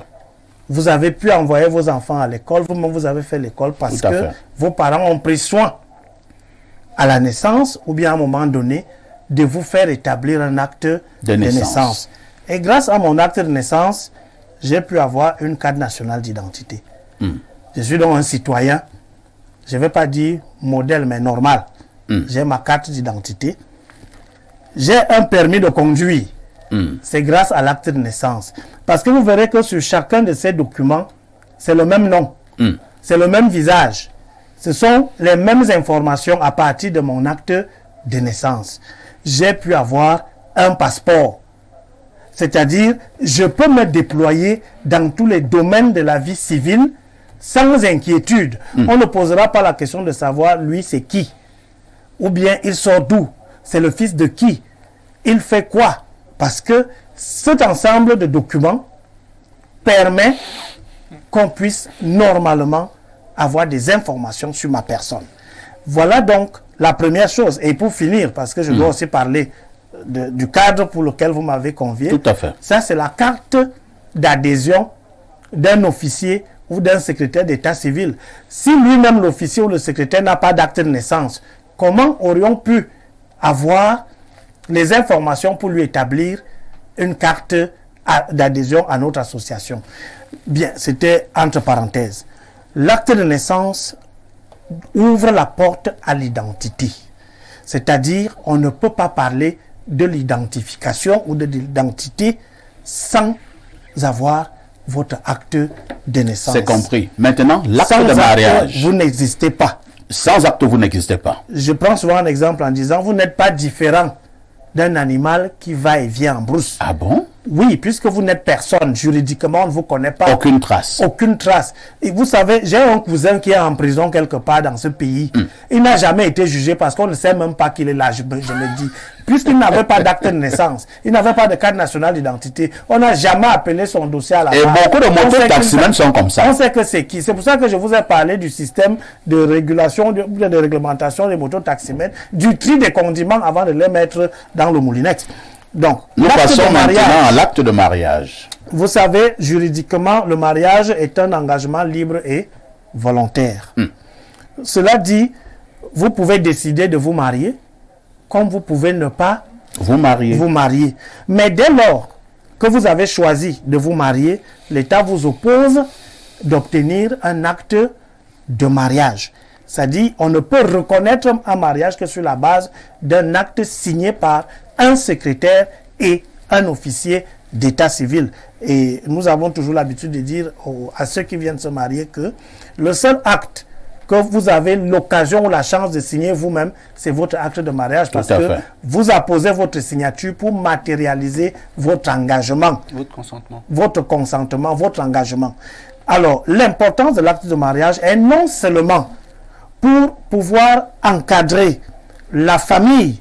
Vous savez que le Cameroun reste jusqu'à présent un État nataliste, c'est-à-dire qui encourage les naissances. On n'est pas encore au stade d'interdire les naissances, même si on accompagne cela avec le planning familial. Mais l'acte de mariage vient donc protéger le statut matrimonial, vient constater le statut matrimonial de chaque citoyen. Pour ceux qui sont des travailleurs, vous connaissez les avantages d'avoir un acte de mariage, que ce soit pour la sécurité sociale à la CNPS, bien à la fonction publique. On vous établit un certain nombre d'avantages parce qu'on a la preuve que vous êtes responsable, vous avez une famille, une charge d'une femme et peut-être des enfants grâce aux actes de naissance. Nous passons au dernier acte qui m'intéresse ce matin. Beaucoup d'entre nous, nous avons tendance à le négliger, à le simplifier. Quand quelqu'un meurt, on dit ici est mort, terminé. On passe à autre chose. Il s'agit de l'acte de décès. Lui également, il est important. Parfait. Ici, à ce niveau, je commencerai par dire il y a un problème de culture. Ce que j'appelle la culture de l'état civil pour les Camerounais. Tout à fait. On cherche l'acte de décès. Bon, au même titre que l'acte de naissance, pardon, ou l'acte de mariage, l'acte de décès à sa place est aussi important, je voudrais même dire. Il est même plus important à un moment donné qu'un acte de mariage. Je m'explique. Lorsque vous n'avez pas l'acte de décès d'un parent décédé, vous ne pouvez pas prétendre à ouvrir sa succession. Vous pouvez donc perdre tout un héritage, tout un patrimoine, parce que vous avez négligé de faire établir son acte de décès. L'acte de décès peut vous sauver. Je dis bien, peut vous sauver à plus d'un titre. Et beaucoup de procédures, à chaque fois on pointe du doigt peut-être au service de la justice, on dit, oh les magistrats ils ont fait ci, mon dossier il a traîné pendant des années. Peut-être vous allez constater qu'on vous a demandé un acte de décès que vous n'arrivez pas à produire. Je vous prends un exemple. Oui. Vous allez, pour ouvrir la succession de votre père, pas forcément vous parfait ici, la succession d'un parent en famille. Mon père lui vit encore. On vous demande d'établir vos liens de parenté. Tout à fait. Le défunt n'étant pas là, il n'y a que son acte de décès qui parle. Et maintenant, on va questionner le lien entre le défunt et vous. Vous allez rentrer à partir de cet acte de décès pour montrer qu'il était marié avec l'acte de mariage et que dans ce mariage, peut-être il y a eu des enfants. Ces enfants-là, il faut leur acte de naissance pour venir faire le lien avec le décédé, pour qu'on puisse ouvrir la succession. Et si parmi les frères ou les sœurs, il y a un également qui est décédé, vous devez pouvoir justifier son décès avec un acte de décès. Sinon, le processus d'ouverture de cette succession sera bloqué parce que les descendants de votre frère qui est décédé ont droit à l'héritage au nom de leur père. Est-ce que vous voyez jusqu'où un acte de décès peut vous bloquer dans toute une procédure d'ouverture d'une succession? Et maintenant même, l'importance de l'acte de décès par rapport au pouvoir public, tout comme l'acte de naissance, il s'agit là d'une fonction de statistique dont l'État utilise pour savoir que tel ou tel agent de l'État n'est plus là, tel ou tel responsable, ou bien, je ne sais pas, commis de l'État, vous pouvez être un militaire, vous pouvez être ce que vous voulez, c'est à partir des statistiques de ces actes de décès établis qu'on sait à peu près quel est même le niveau de comment on va dire ça, de disparition, bien pardon, le terme que je cherche en démographie, c'est-à-dire le niveau de diminution, si vous voulez, de la population dans telle ou telle localité. C'est en fonction des statistiques liées aux actes de décès que nous transmettons au pouvoir public. Il va également de l'importance de l'harmonisation, de l'organisation du service public. Par exemple, imaginez que vous avez souvent entendu des décrets où on a nommé un proviseur, des décisions où on a nommé un proviseur, un enseignant qui était décédé. Pas un, pas deux. Pourquoi? Parce que certainement l'information n'est pas arrivée à l'administration centrale après le décès de ce dernier. Merci beaucoup. Merci beaucoup d'avoir planté ces décors. Je l'ai fait à dessein pour avoir d'abord ces précisions d'entrée de jeu de l'expert que vous êtes. Je dois dire que si c'était une soutenance de thèse, ce serait très honorable. Merci, merci. Alors, Pierre Blériot-Niemek, Monsieur le président du jury. Nous entrons dans le vif du sujet. Oui. Lorsque nous avons planté le décor, nous constatons malheureusement que ces différents actes que nous venons d'énumérer tout à l'heure, habituellement sont faux. Vous avez des faux actes de naissance, des faux actes de mariage, des faux actes de décès, ce qui, à un moment donné, crée d'énormes problèmes au niveau de la société. Comment vous expliquez ce phénomène de faux actes au Cameroun? Bon, monsieur le modérateur, vous parlez de faux actes. Il y a différents types de faux. Il y a les vrais faux, il y a les faux faux. C'est-à-dire les vrais faux, c'est ceux qui se font avec la complicité des secrétaires d'état civil. C'est ça les vrais faux. Quelqu'un est né en 1978, il part les voir. On entre dans les registres, on dit qu'il est né en 81. On entre dans le registre. On enlève 3 ans. Voilà, et on écrit là-bas, donc on peut retrouver une souche. C'est ça un vrai faux. Bon, maintenant, c'est le faux, mais le vrai. Le faux faux, c'est celui que nos frères de Kumba nous ont enseigné. Abonamo, ça dit. Et on fait Abonas, on fait ici à la poste centrale, tu passes, quelqu'un te fait l'acte de naissance. Il a les cachets. Il a les cachets, il te mais il n'y a pas de souche. Il n'y a pas de souche. Si un jour il faut remonter au niveau des souches, vous ne retrouvez pas. Je veux signaler quelquefois on peut être obligé de faire un faux. Il y en a même qui maintiennent le vrai âge mais font un faux acte. Parce qu'ils ne signalent pas le vrai lieu et toutes ces autres choses. C'est parce que les éléments qu'il faut produire et les conditions de production de ces éléments posent problème. Vous savez, pour vous établir un acte de naissance ou un acte de décès, on exige que ce soit fait à partir d'un centre de santé ou par exemple pour les actes de décès, il faut déjà que vous ayez au niveau de l'établissement sanitaire ce qu'ils appellent le genre de mort. On a donc des gens qui meurent à la maison parce que nous sommes pauvres. Vous allez au centre de santé, on dit il n'est pas mort ici. Nous, on ne peut pas vous établir un certificat de genre de mort. Vous vous mettez à vous balader, pour chercher un certificat de genre de mort. Il y en a aussi qui monnaient ces choses-là. Donc, pour ce genre de situation, il faut dire que c'est la corruption généralisée chez nous. Les faux actes de mariage aussi existent, parfois ici. Comme la fonction publique et puis le privé ont mis un certain nombre d'avantages liés à la production d'un acte de mariage, vous verrez qu'il y a des gens qui sont mariés sur du papier, comme on le dit, alors qu'en réalité, ils n'ont jamais été mariés. Question d'avoir un surplus ou un ajout, des rajouts sur leur organisation salariale. Bon, les Camerounais sont capables de se... Il y en a même qui se marient avec leurs membres de famille. Oui. Le grand frère se marie, un grand frère se marie avec sa petite sœur parce qu'il aimerait avoir certains avantages au niveau du service. Ainsi de suite. Donc, c'est une affaire de mentalité. Maintenant, moi je pense que le faux est aussi organisé dans les lieux où les bureaux d'état civil sont éloignés des populations.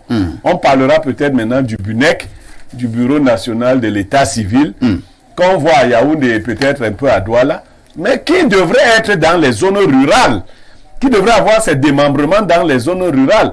Parce que vous parlez de 360 communes, mais les communes elles-mêmes sont suffisamment éloignées de beaucoup de zones. Tout à fait. Même et puis, autre chose, les plus grands promoteurs de faux actes, ce sont ces gars qu'on nous appelle les officiers d'état civil. C'est parce que c'est des secrétaires ou des officiers.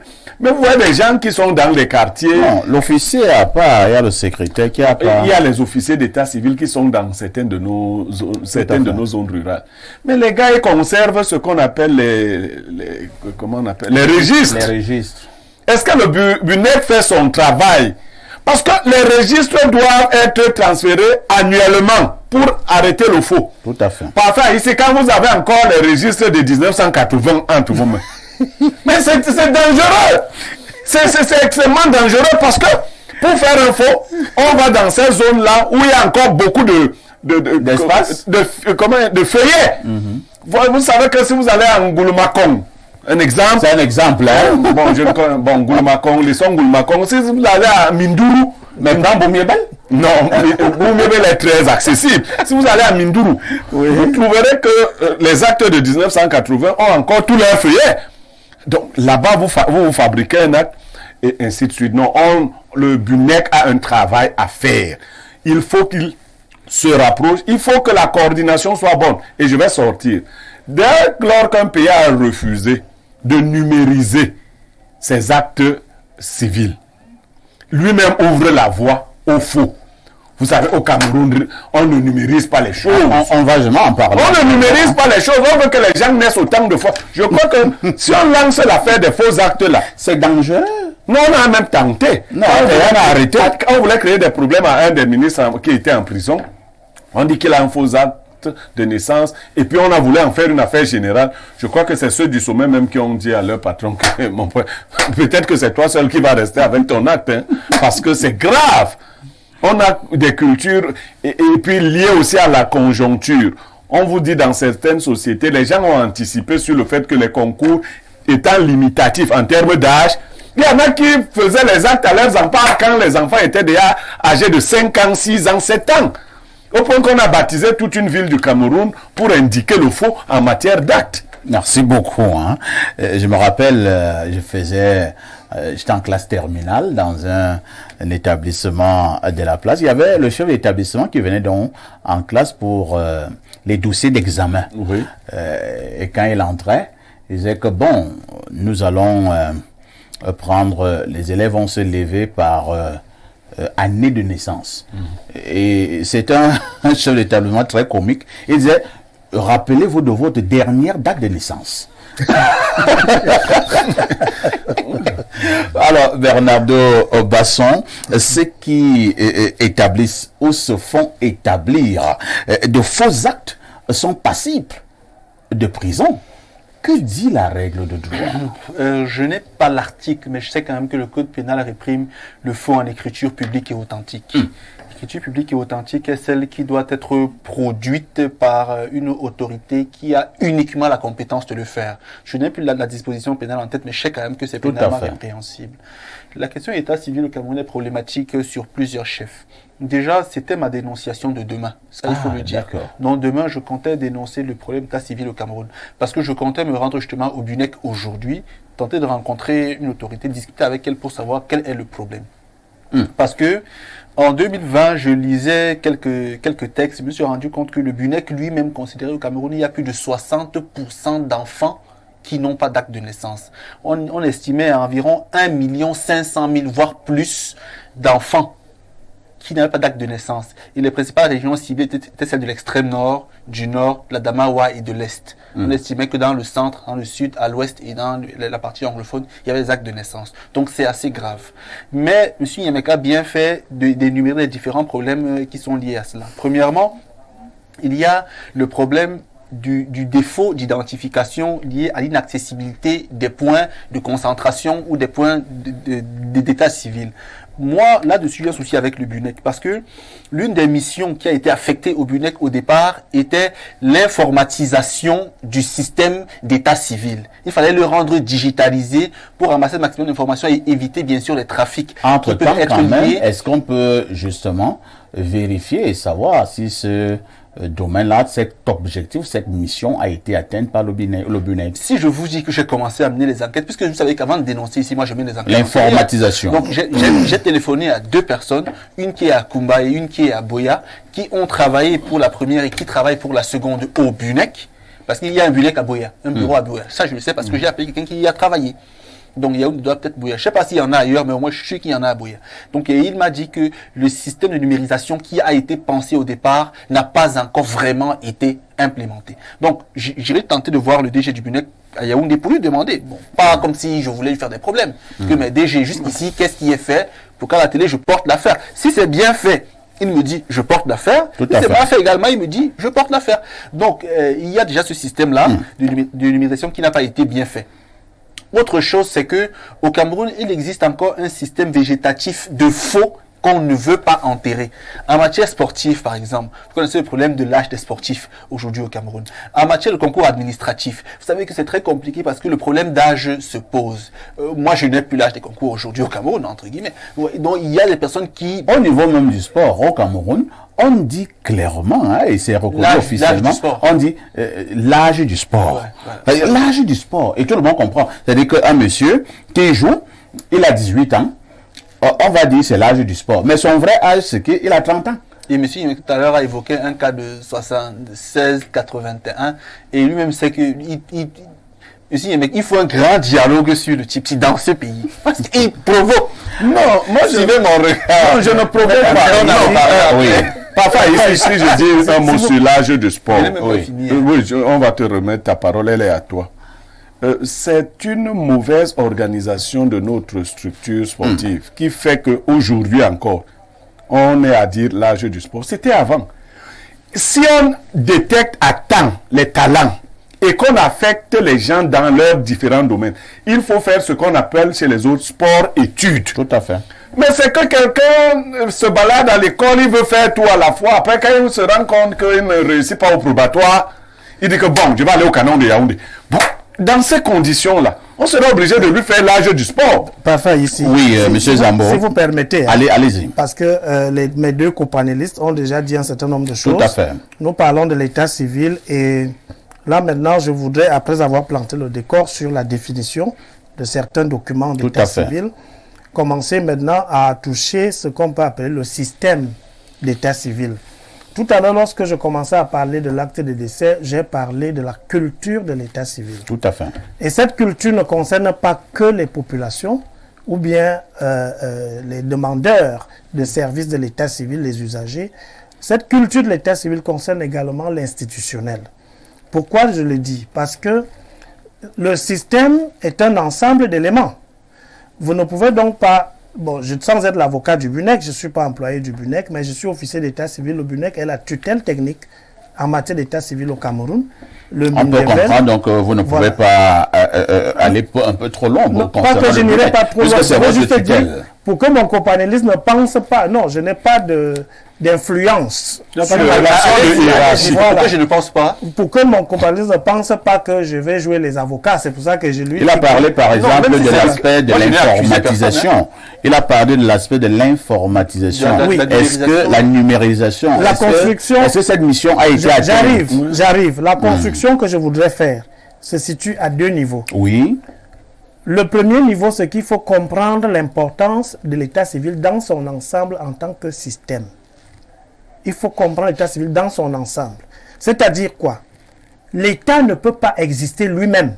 C'est-à-dire que lorsqu'on parle de l'état en tant que personne morale, en tant qu'institution, l'état ne peut pas exister en dehors de l'état civil. Pourquoi? Qui dit état dit population. La population, vous êtes juriste, vous le savez mieux que moi, et justement la définition juridique de l'État renvoie à ce que on reconnaît l'État en trois dimensions. Vous avez la dimension de la population, le territoire, vous l'avez, la dimension, en disant territoire, on se rattache, c'est-à-dire on va parler plutôt là des limites, c'est-à-dire l'espace qui peut être terrestre, qui peut être maritime, qui peut être aérien. Voilà les éléments constitutifs d'un État. Donc, dès lors que vous enlevez la population... Et un ordre gouvernant, hein? Bien, le troisième élément, bien sûr. Dès lors que vous enlevez l'état civil, c'est-à-dire la population, à l'État, l'État n'existe plus. Et quand vous dites État, population, c'est État civil. Je ne cerne pas la téléologie de votre discours. Soyez précis. Qu'est-ce que vous voulez que je retienne? Parce que moi, j'étais en train de dire ceci. Je voudrais... Le BUNEC a été institué en 2013. Il a eu des missions qui lui ont été affectées. J'arrive. Il doit produire un rapport à la fin d'année. Il doit déterminer que les registres sont fermés à la fin d'année. Il devait numériser le système. Il faut qu'on évite d'arrêter on est à l'heure du bilan. On est à l'heure du bilan. Si vous ne comprenez pas ce que je ne blâme pas le BUNEC. Je ne le blâme pas. Non, c'est pas dans cette logique, parce que je n'ai pas pris d'informations. Non, le BUNEC, on n'est pas dans la logique de blâmer. Non, le BUNEC est blâmable.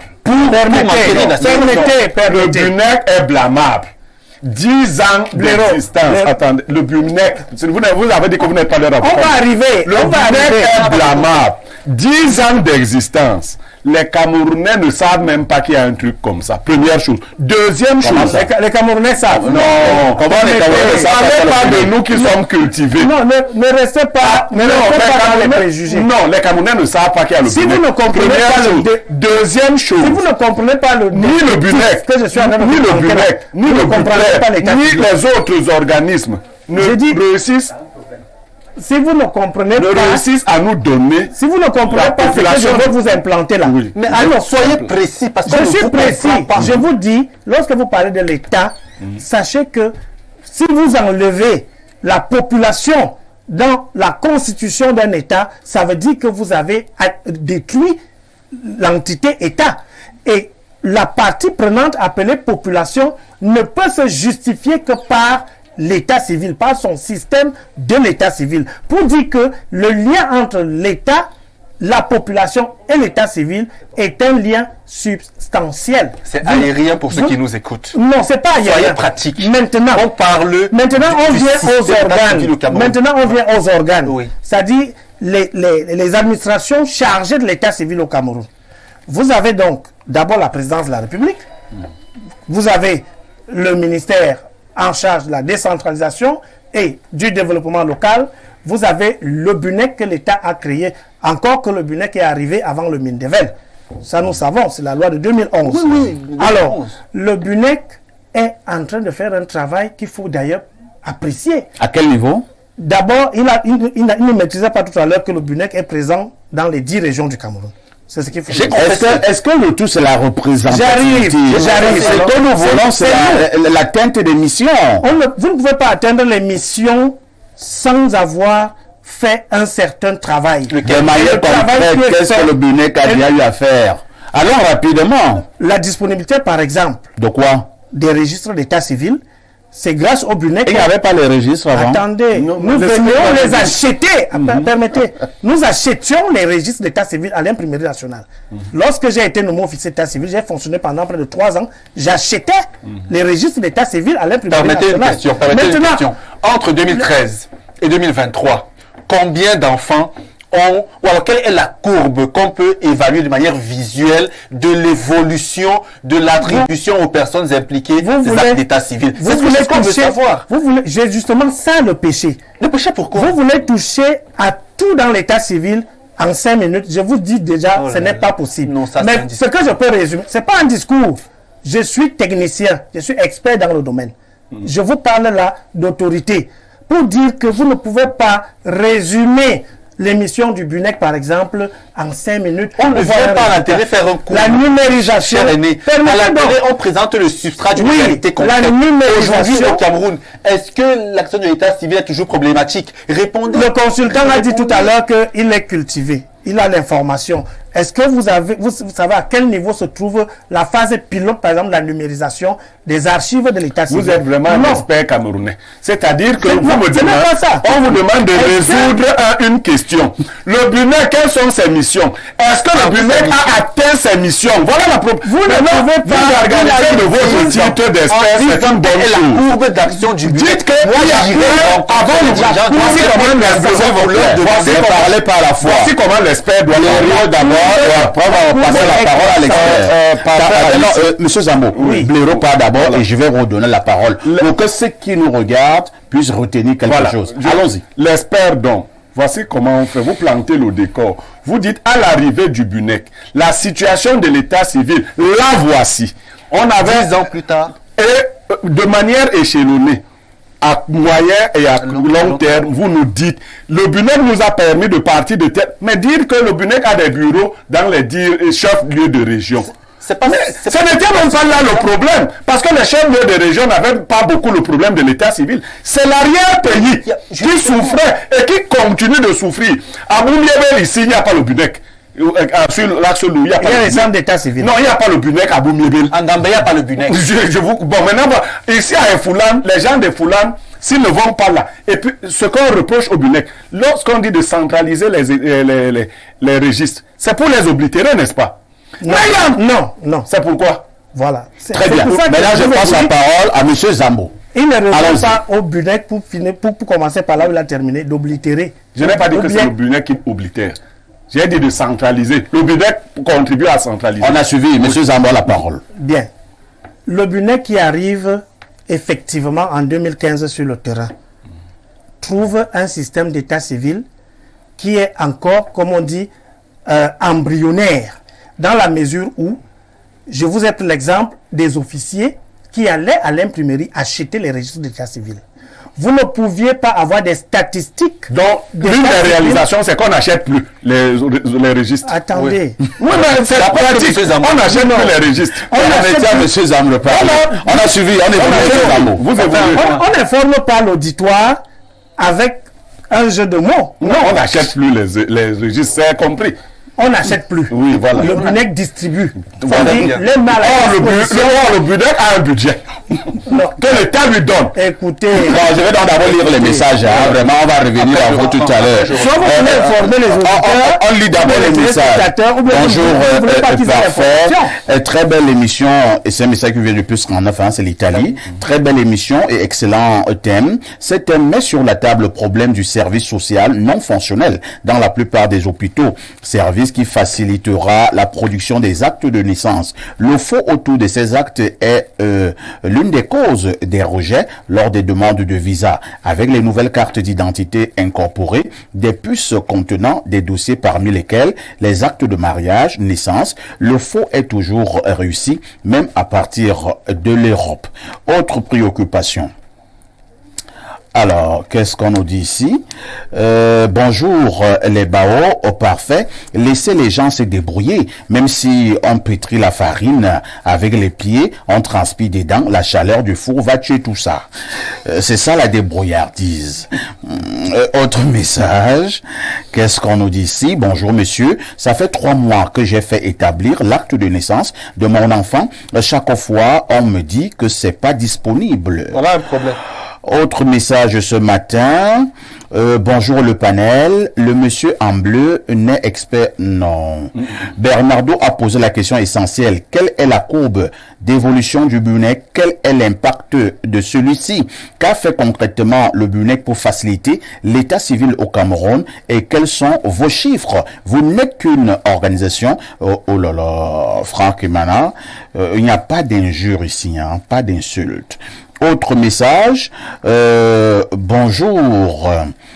Faut d'abord réfléchir sur les conditions de travail des officiers et secrétaires d'état civil des centres d'état civil secondaires qui sont bénévoles. Du coup, lutter contre les faux actes de naissance est un leurre. Le BUNEC a-t-il les moyens de ses missions? Je pense qu'on va vite en besogne en le condamnant.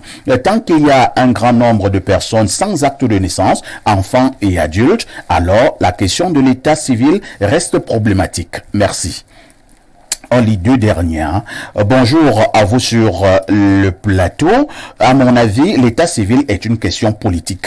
Cette réflexion sur les actes de naissance s'inscrit dans une problématique plus large, car il est de principe que selon la loi, tous les registres doivent être tenus en double pour chaque espèce d'acte d'état civil. C'est Bénédicte de Simbok qui envoie le message. Je peux reprendre la parole. Bernardo prend la parole pour 1 minute et on reviendra à l'expert sur le plateau. Monsieur Zambo, je n'étais pas en train d'incriminer le BUNEC. J'étais en train de dire ceci.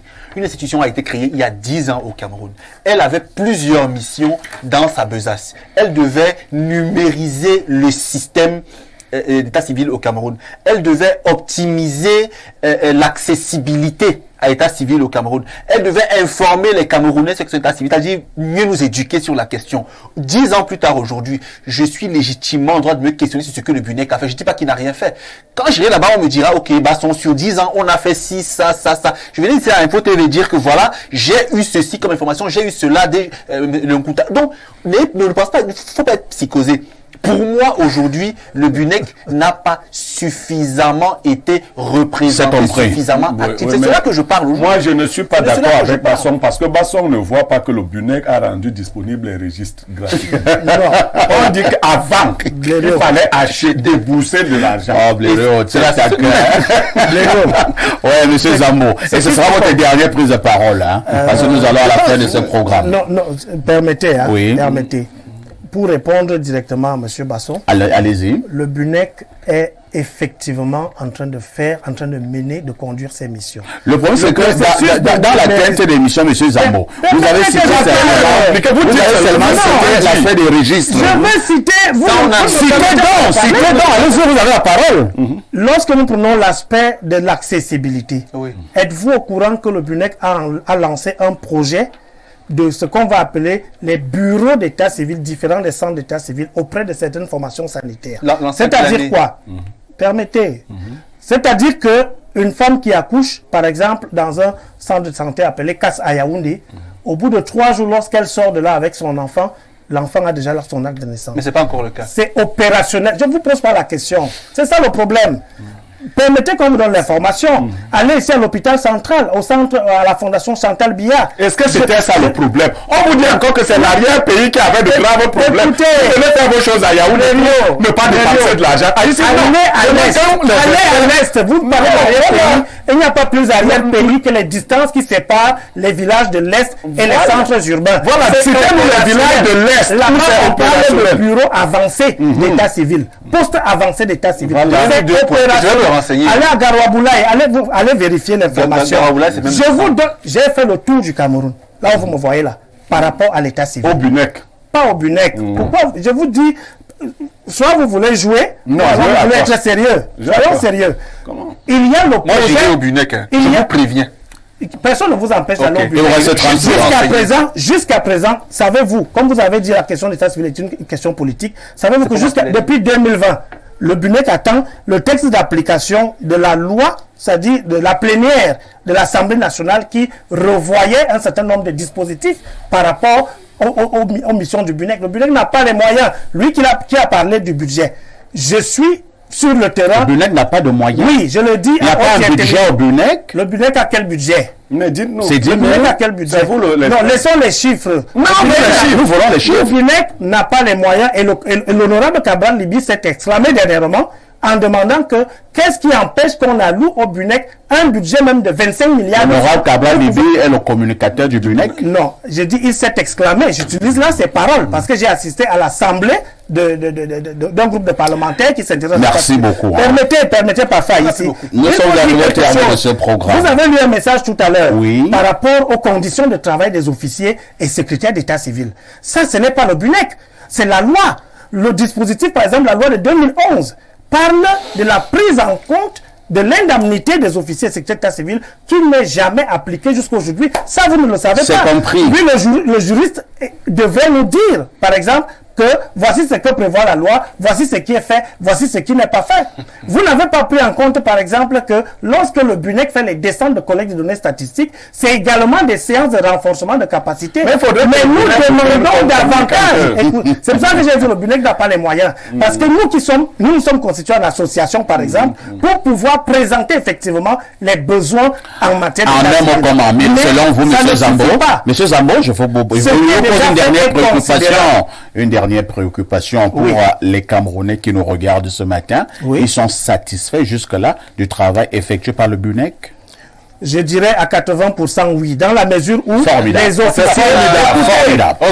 Écoutez, c'est terminé, l'émission est terminée. On sort de cette émission avec la note que vous avez attribuée au BUNEC. Merci à monsieur Zambo, Gérard Bruno, qui est le président de l'association camerounaise des officiers secrétaires d'état civil qui était là ce matin. Merci à mon consultant Pierre Blaireau-Niemek. Merci à notre invité permanent Bernardo Basson. Nous n'avons pas la prétention d'avoir dit tout ce matin sur ce qui concerne l'état civil au Cameroun. Il est fort possible que nous revenions de manière encore plus profonde sur ce sujet d'une importance capitale pour toute république qui se veut sérieuse. Le journal de 12 heures, c'est dans exactement 7 minutes. Ne ratez surtout pas la rediffusion de ce programme tous les soirs à partir de 22h30. Avec tout ceci, que faites-vous encore ailleurs?